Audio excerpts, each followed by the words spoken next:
পৃথিবীতে যারা সফল হয়, সফল হওয়ার তো অনেক মূল মন্ত্র থাকে, সফল হওয়ার অনেক ওয়ে থাকতে পারে। তো সফলতার একটা বড় উপায় হচ্ছে যারা আশেপাশে বিভিন্ন ঘটনার দায়কে নিজের কাঁধে নিতে পারে, তাদের সফল হওয়ার চান্সেস অনেক বেশি। এখন প্রশ্ন আসতে পারে, ভাইয়া আশেপাশের দায়কে নিজের কাঁধে নেওয়া মানে আসলে কি?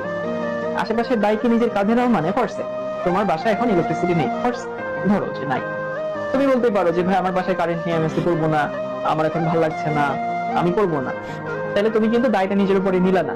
তোমার বাসায় কারেন্ট নেই, সেটাকে তুমি মেনে নিয়ে যদি নিজে এখন পড়াশোনা শুরু করো, তো কারেন্ট নাই এইটা একটা এক্সকিউজ, ঠিক আছে, কিন্তু আমি সেটাকে নিজের কাঁধে নিলাম, কারেন্ট নাই, আমাকে একটু অন্ধকারেই করতে হবে, অন্ধকারে ক্লাসটা করতে হবে, একটু মোমবাতি ধরে তুমি ক্লাস করো, বা তোমার বাসায় যদি অন্য কোনো চার্জার লাইট থাকে সেটাকে তুমি ক্লাস করতে পারো।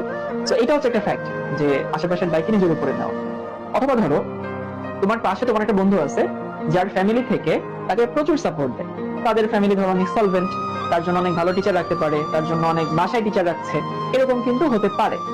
কিন্তু তোমার ফ্যামিলিতে ধরো সেই সামর্থ্য নাই, সবার ফ্যামিলিতে থাকে না।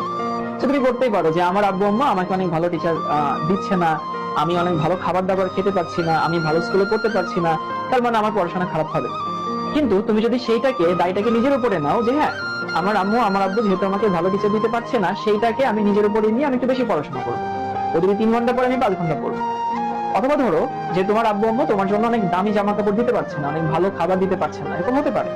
তুমি যদি সেটাকে নিজের কাঁধে নিয়ে তুমি যদি ওইটা মিটিগেট করার জন্য বা ওই জিনিসটাকে তুমি নর্মাল করার জন্য বা ওইটাকে মেটানোর জন্য তুমি যদি আরেকটু ভালো পড়াশোনা করো, দেখবে এই জিনিসটা কিন্তু মেনে নিবে। অথবা ধরো তোমরা যারা অনেকে ঢাকায় থাকো, তো অনেক সময় দেখা যায় আমরা কোথাও দেরি হয়ে গেলে আমরা বলি যে হচ্ছে জ্যামে পড়ে গেছিলাম, জ্যামে আটকে গেছিলাম। এই যে তুমি যখন বলবা কোথাও এক্সকিউজ দিয়ে বলবা যে আমি জ্যামে আটকে গেছিলাম, এর মানে হচ্ছে তুমি কিন্তু দায়টা নিজের উপরে নিচ্ছ না। তুমি তো জানো আসলে ঢাকায় জ্যাম থাকে, তাই না? তো তোমার কি করা উচিত ছিল? তোমার একটু আগে রওনা হওয়া উচিত ছিল, বাসা থেকে একটু আগে বের হয়ে তারপরে তুমি সময় মতো এখানে আসতা।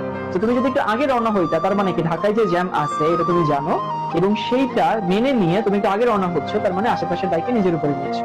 সেটা একটু মনে রাখবা যে লাইফে যারা শাইন করে এখানে ম্যাক্সিমাম মানুষ এবং বিভিন্ন প্রতিবন্ধকতা আমাদের থাকে, বিভিন্ন লিমিটেশন থাকে, এইগুলো কিন্তু আমরা আমাদের হাতে থাকে না আর কি, আমরা পরিশ্রম দিয়ে ওইটাকে আসলে মিটিগেট করতে পারি।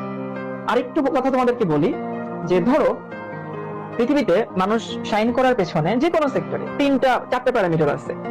এই 4টা প্যারামিটারের মাধ্যমে মানুষ লাইফে সফল হয় যে কোনো সেক্টরে। একটা হচ্ছে তার মেধা, কিছু মানুষ বাইবল অনেক মেধাবী থাকে। তার পরিশ্রম দিয়ে মানুষ লাইফে শাইন করতে পারে।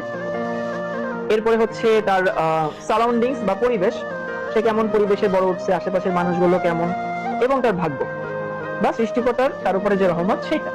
এই 4টা জিনিস একটা মানুষ আসলে লাইফে সফল হওয়ার জন্য দরকার।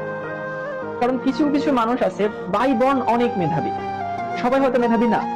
আবার কিছু মানুষ অনেক ভালো পরিবেশ পায়, কারণ তার ফ্যামিলি অনেক ভালো সলভেন্ট ফ্যামিলি, ভালো পরিবেশ পাচ্ছে, দূষিত পরিবেশ না, সে ভালো টিচার রাখতে পারছে, এমন হতে পারে। আর ভাগ্য খুব ভালো, অল্প পরিশ্রম করেও সে ভালো করতে পারছে। কারণ হচ্ছে কারণ তার ভাগ্য ভালো, ফরসে তার উপরে আল্লাহর রহমত আছে, অনেকের দোয়া আছে। এখন আমাকে একটু বলো তো, এই 4টা প্যারামিটারের মধ্যে একটা মানুষের হাতে কোনটা আছে? বা ধরো আমি যদি হই তাহলে আমার হাতে আসলে কোনটা আছে? প্রথমটা নিশ্চয়ই আমার হাতে নাই, কারণ আমি মেধা কতটুকু মেধা আমার আছে এটা আমি কখনোই চেঞ্জ করতে পারবো না। আমি বাইবন যতটুকু মেধা নিয়ে জন্মাইছি ওইটাই আমার। আমি পরিবেশটা চেঞ্জ করতে পারবো না, কারণ আমার আশেপাশে পরিবেশ আমার ফ্যামিলি দিবে, আমার সমাজ দেবে, এখন সেটা তো আমি চেঞ্জ করতে পারবো না। আমার ভাগ্যটাকে আমি চেঞ্জ করতে পারবো না। তো আমরা আসলে আমাদের হাতে আছে হচ্ছে এই 2 নম্বরটা, পরিশ্রম।